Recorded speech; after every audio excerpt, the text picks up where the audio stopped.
Hello everybody, Michael B. the Game Genie here, and welcome to my June update of my NES Complete Collection Chronicles.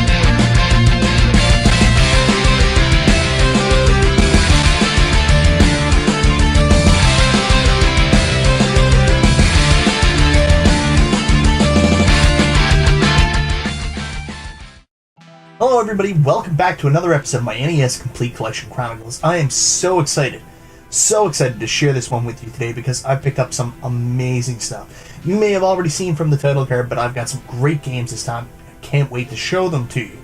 First up is a game that I didn't even realize was released for the NES till much later on in my life cycle. While it's a game that isn't something that's really great, it's actually got some of the really coolest graphics on the NES, and that's Mario's Time Machine. Well, like I said, Mario's Time Machine is not a game I think I'm going to put a ton of time into, but it's actually a game that's getting pretty hard to find and getting a little bit pricey. What I really like about Mario's Time Machine actually reminds me so much of when I originally rented Mario's Missing on the NES, was how good the graphics were. I mean, they did an excellent job of creating an 8-bit Mario that looked very, very similar to the Mario that we all knew from Super Mario World. So excellent job on the graphics. Otherwise, the gameplay, it's okay. From the little bit I've played so far, you play a really cool stage where it's like the original Mario Bros. And after you dispel the turtles, you get a mythical object that you've got to bring back and put into history in order to save Yoshi. And while the game makes me cringe, it makes me think of Back to the Future Part 2 on the NES, this is actually done a little bit better, and I'm a little bit more interested to play, so otherwise, not a bad start. Next up on the list is a game I got from the exact same seller. Now, I'm going to be honest with you, I'm the kind of person that doesn't automatically throw LJN games under the bus. In fact, one of my favorite games on the NES is in fact Friday the 13th. I know that's kind of wacky, but stick with me for this. I actually love Friday the 13th. But there are some LJN games that are kind of trashy. Not really garbage, but just not for me. And this so happens to be one of those games, but it's another game I needed for my collection, and I haven't seen it in a while. Actually, I've never seen it before. T&C Surf Designs 2, Thriller Safari. Well, what can I say about Thriller Safari? In fact, I can't actually say that much about it because I haven't got that far. The game is so hard. The initial stage is this weird skateboarding stage where you play as a gorilla, and I love monkeys. But you're skateboarding through the jungle, and for some reason, I just can't get through this jungle stage. I managed to get through Act 1-1, but then Act 1-2, there was no chance. So I'd love to tell you more about the game, but I haven't been able to get past the first level, so I can't tell you if the game is good. Graphically, you know what? It's pretty good, and they actually throw some story in there, which is kind of interesting. Otherwise, Thriller Safari, I wish I could tell you more about it, but from what I've played so far, it's really hard. Next up is the final game in a series for the NES, and I thought I pretty much had all the games in all the series. Now at this point, I'm almost at 600 games. But this one still escaped me. And it's actually kind of funny because this is, I had the second game growing up as a kid, and I didn't really love it, but a lot of people actually really like these games. So I picked up this copy, and I'm interested to play a little bit more, and maybe try to figure out what I'm missing. Anyways, I got Wizards and Warriors 3. Yeah, Wizards and Warriors 3. Just like you, I was a little disappointed that Fabio wasn't on the cover of this game, but actually they do have a really cool cover with the 3 pyramids and the eyes. Back to the gameplay, if anybody's ever played the original Wizards and Warriors, or they played Iron Sword before, you know what you're getting here. It's pretty much the same fare.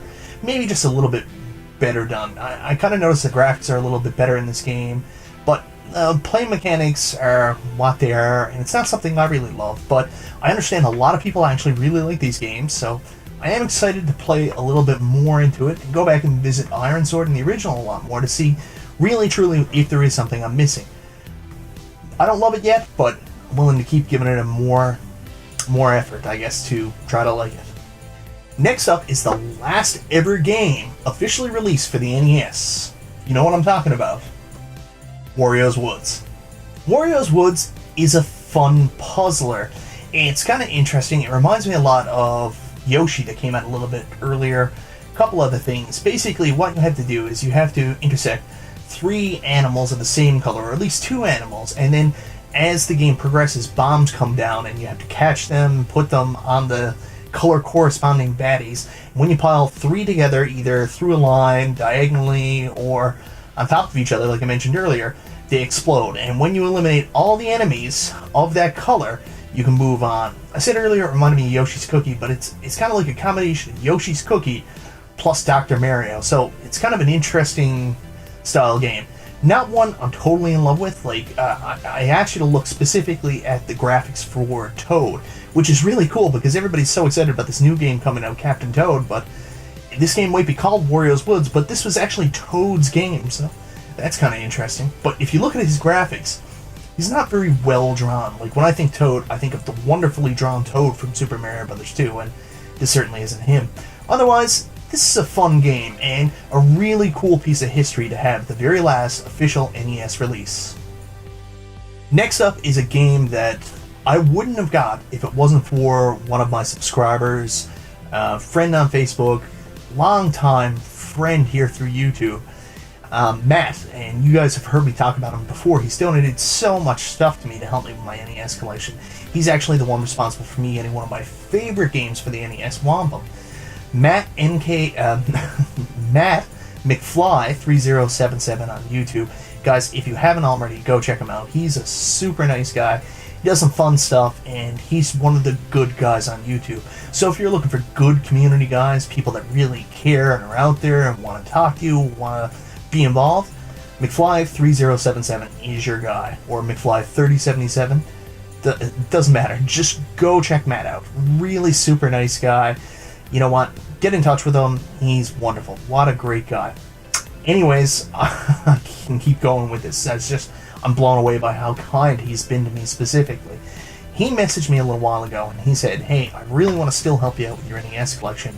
And I have a game here, but I kind of paid a lot for it. I don't really want to just send it to you.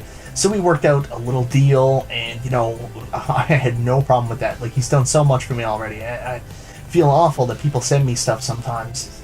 I shouldn't, I know. It's cool that you guys do it, and I really appreciate it, but, you know, you don't have to. And said the same thing to him, but we worked out a deal, and I can't be more happy. He sent me a copy. It's an Atlas game, one very sought after, Wacky Races. Well, Wacky Races was actually a very big surprise for me. I'm not going to lie to you, I've looked up nothing on this game, so I've seen no gameplay, no video of it. When I started playing, I 1000% expected this to be some kind of racing game. And when it ended up being a side-scrolling platformer, I was very, very impressed. It's actually very well done. It plays extremely well. Play control is very good. Graphics are good. Character design is very good. Music's okay. I didn't get very far in it. So far, I've only played it a little bit. I've made it to the first stage boss, and that's as far as I've got. So I don't really know what else the game consists of. I don't even know if there's any racing in it eventually. But I can tell you from what I played, this is a very fun game. Thank you very much, Matt. An excellent and much sought after addition to my NES collection. Next up is another game that I got through the help of a friend. You guys have also heard me talk about my good friend Adam, who is one of the co-hosts of a podcast called Console Culture here in Newfoundland. Well, I follow Adam on Facebook and through the various Game Treat groups we have here in Newfoundland. I've seen some of the stuff he picks up, and Adam is more of a consistent flea marketer than I am. In fact, he usually sets up a table at the flea market. Well, he went there one day and he picked up a couple games. Adam got rid of all of his NES games, and he just picked up a couple. Like, he had Ninja Gaiden 2, something else there. And then I see out of the corner of my eye, one of the games he picked up was something I really needed. So I messaged him, and in typical Adam fashion, he was, you know what, Mike, whatever I can do, the fact that I have a game you don't have, absolutely, man, I'll turn it over to you. So he flipped it over to me, and I couldn't be happier. Thank you so much, Adam. So I finally have a copy of Dusty Diamond's All-Star Softball. Well, there's a lot of baseball games on the NES, and you know what, you've played one, you think you've played them all. But this one's really different, and it's actually a lot of fun.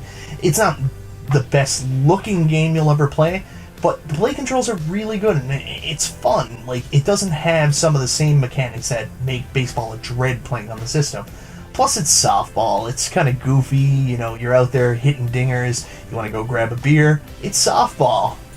Anyways, I haven't played this a whole lot, but I can see why so many people love this game. It's a lot of fun. Alright, last up, and I'm so happy to be able to do this again, last up is the Piece de Resistance, the best game that I picked up in June. And oh brother, is it a really cool game to have. This is one of those games that I remember growing up, I always saw in magazine ads, and it just looked so funky. Like, it just didn't make sense for it to be an NES game. And when you actually see screenshots of it, you're like, it's not what I expected at all. I didn't know if I'd ever find a copy of this, and I didn't know if I really wanted to pay the money this goes for. But a local guy here, a seller by the name of Agnum the Dark Wizard, that's of course not his real name, he actually took a trip down to Florida, and he picked it up in one of the Florida, what do we call them, garage sales or whatever. And I actually asked him, I was wondering if he picked them up off Scott or the video game seller's guy. But he said, no, I don't know who he is, so I don't think he picked it up off Scott.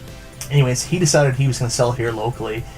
He talked to me, we, negotiated. I gave him a price that I felt comfortable with. He said no. Then he came back and he said, you know what, yes. So then instead of just sealing the deal, then I harassed him and I said, take apart the cart and send me pictures so I can verify the chip, because people making fake games ruins the hobby, almost makes me want to quit. But anyways, this guy was cool enough. He took apart the game, he sent me pictures of the chip, I verified that it was okay, and we went through with the deal. And thankfully, because of that, I now have a copy of Zombie Nation. Well, Zombie Nation, a samurai Zombie Nation, let me get that right, is officially one of the absolute weirdest games I've ever played in my entire life. Basically, this is a side-scrolling shmup where you play as a zombified head, shooting things out of your mouth in rampage style. You're going around destroying buildings, you're catching individuals falling off the buildings, and at the end of each level, there's a giant boss fight, which is a nightmare. It's so hard. But overall, this game is extremely challenging and extremely good. It's got some great music, great visuals. Who doesn't love zombies? So guys, that's everything I picked up this time. I picked up a lot of really cool and kind of quasi-expensive stuff, and just fun games to add to my NES collection. And you know what? June was a great month for me. I'm very happy with what I picked up. Anyways, for those of you who've been following along at home, that's 7 new NES games. Last time I was at 590 NES games. That brings my new total to 597 NES games. Whew. So close. It's a hair away from 600. And I know I'll get there in July. Well, I've got some inside information. I know I'll get there in July, so you guys know it too. Anyways, guys, thank you so very much for watching. This is Michael B. the Game Genie, and I'll talk to you next time.